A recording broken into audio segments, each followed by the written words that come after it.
Hello, Generals, and welcome to our Tuesday, November 15th edition of 5 Star News. I'm Gunnar Bryson. And I'm Owen Bryant. And Gunnar, I cannot believe how fast this semester's moving by. Thanksgiving is next week. I'm with you on that, Owen. It's been crazy fast for sure, but let's slow it down for just a little for the next 10 or 12 minutes as we bring everyone their news. Sounds good. To start us off, we'll head over to Isaac Delk with What's Up Heritage. Welcome back to What's Up Heritage. Now, let's get on to some Tuesday announcements. Seniors, now's the perfect time to buy your graduation outfits. Prices may vary for what package you plan on getting for graduation. Students, today is our Apply to College event, where you can apply for any college. So if you want to get into your dream college, now is the time to do so. Last but not least, our countdown to Thanksgiving break has started, with only 4 more days till break. Now, let's get on to the weather, which is going to be nothing but cold. For Tuesday, it will be nothing but rain with a high 47 and a low 36. On Wednesday, it will be cloudy with a high 47 and a low 27. And for Thursday, it will be nothing but sun with a high 43 and a low 25. Now, let's get back to the anchors for more news.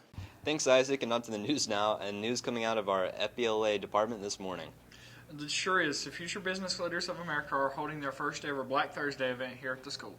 Sounds interesting. What will they be doing? Well, I'm not totally sure. I think it has something to do with students bringing in items to sell just before everybody starts their holiday shopping. Okay, kind of like a yard sale at school. Maybe, but 5 Star News reporters Penner Alton and Isaac Delk talked with some FBLA members yesterday to get you more info. All right, folks, we're going to do something new this Thursday at Heritage High. It is basically a side hustle sale. So students, if you have something that you sell on the side, online, at craft shows, things like that, this is your opportunity to sell them at Heritage. So if you want to participate, FBLA is sponsoring this.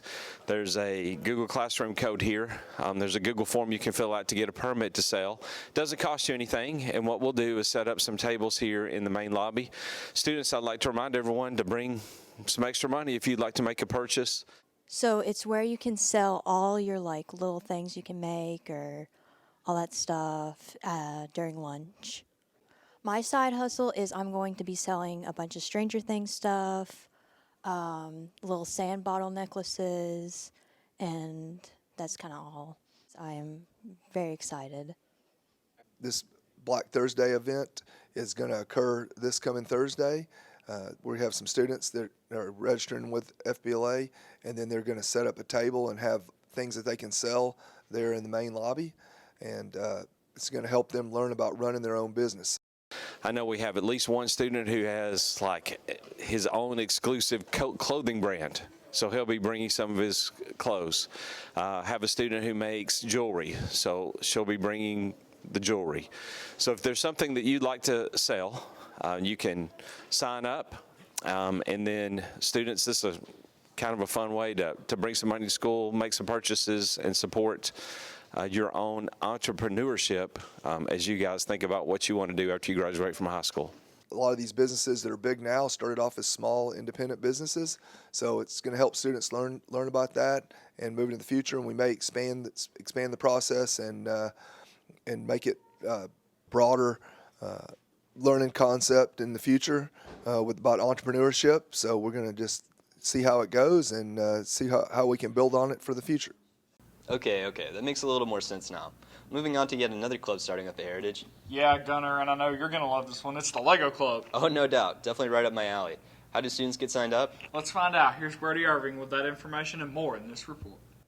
So the Lego Club is just a group of students who are interested in and fascinated by Legos.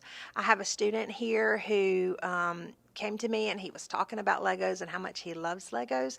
And I thought, man, that would be really cool to start a club here for students who are really interested in those. So I put out a few emails and talked to Mr. Bradford and our media specialist, Mr. Douglas, and they were all in. Because of my addiction to Legos and the fact that I wanted to do something fun in school and make people fun and actually do something besides work. So we decided to move forward with it, and we're going to be meeting once a week in the media center and building some kits and having some competitions for speed and competitions for creativity and So, yeah, it's just a group of people who really like Legos and want to challenge themselves to see if they can be creative, if they can be fast. And then we also want to build some pretty cool kits to display in the library. And Well, I think it'll provide an interesting opportunity to get a little bit more than standard education out of school. I think it'll be very beneficial for my mental health. You know, classes are stressful sometimes, but I think this will definitely add on to it and make it a little bit easier. Time for a break now, but hanging around for sports. Brody will recap a close one with our Generals football team last week down at Walnut Grove. And he'll let us know how our competition cheerleaders did their state competition in Macon. Stick around. Sports is next.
Five-Star Sports with Brody Irving starts now.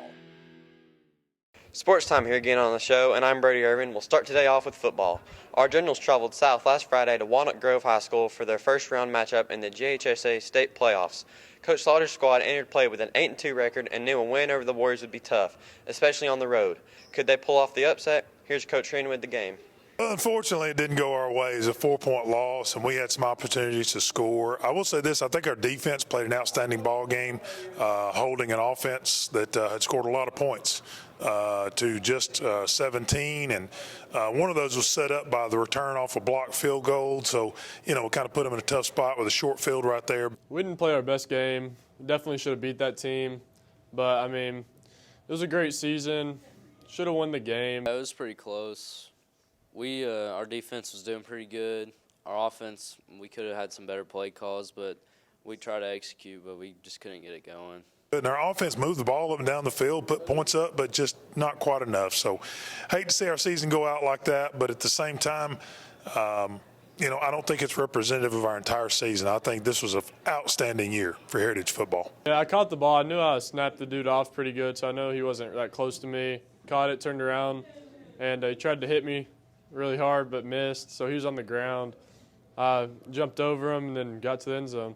We had our last drive. We definitely had a chance to put it in, but we just couldn't pull through and make the plays we needed to come out with the first down and score the touchdown. We're losing a bunch of people, a bunch of starters, but us younger guys are going to have to step up. So, yeah, it was definitely emotional after the game. They're all sad, just played their last ever football game. That all means something with a brotherhood we all put together during the season all last 4 years.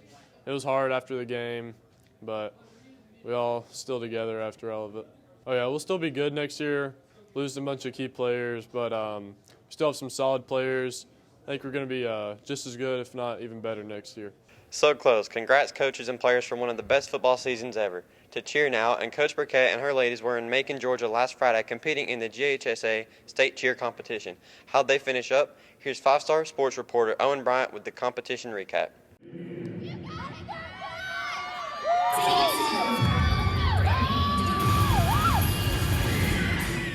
It wasn't the greatest out of all of the placing that we thought we could do, but we did the best that we could and we worked really hard, and I think that this was our best performance all season, and our coaches agree. I think this is a growing year for us, that we're going to just keep getting better from here. Last year we placed fourth, and that was probably our peak, but this year with a lot of new girls, I think it is just a growing year. I'm really proud of us. We did great, and we worked really hard all season. I think that we did the best that we could. For the team, I think we all hit that day, so we did the best we could, and I think it brought us closer together. Thanks for sports, Brody. Now let's get you back to some entertainment news here on the show. Yes, and we haven't seen an Owen and Ike's Idea segment in a while, but guess what? We're back today. Sure are, and today the guys are asking, well, let's just get you over to the segment. I'm Owen Bryant. And I'm Isaac Delk, and welcome back to another edition of Owen and Ike's Ideas. And in today's Owen and Ike's Ideas, we're going to be talking about if you were stranded on an island, what would be the one thing you would have? I'm going to have to say my folding chair because, I just enjoy the views. I enjoy looking at the ocean, but depends. Like, where's this island going to be? I would say probably far away from society. Far away from society? Oh, I don't need nothing. I could live on my own. I could be lonely. I'm okay with that. For me personally, I would not be able to. I would try to, for like one thing I would want a fully fueled boat just to ride my way out of there. Yeah, but see, you're thinking about getting back. I'm thinking about what is that word? I'm thinking solidarity. I don't understand why prisoners get mad at the idea of solitary confinement. I think I could live with it. But let's see what our guests think about this. So, Damien, if you were stuck on an island, what is one thing you would take with you? Honestly, a boat trip back. And why is that? Because I don't want to be on that island. I'd much prefer to be here. Well, I think Isaac had the same idea, so you might have to take it up with him on that one. Well, we can just both go home together. So we're here with Miss Dillard, and Miss Dillard, our question this week is if you were stranded on an island, what was one thing you would take with you? That's easy. I would take my husband because he does everything. And is there any other reason or just... Well, I love him, and I don't want to be on a stranded island without him. So, Abby, if you had one thing that you would bring to an island, what would it be? Definitely a machete.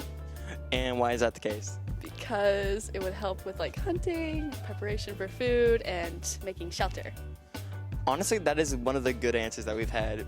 Most people have said either leaving on a boat or that kind of stuff.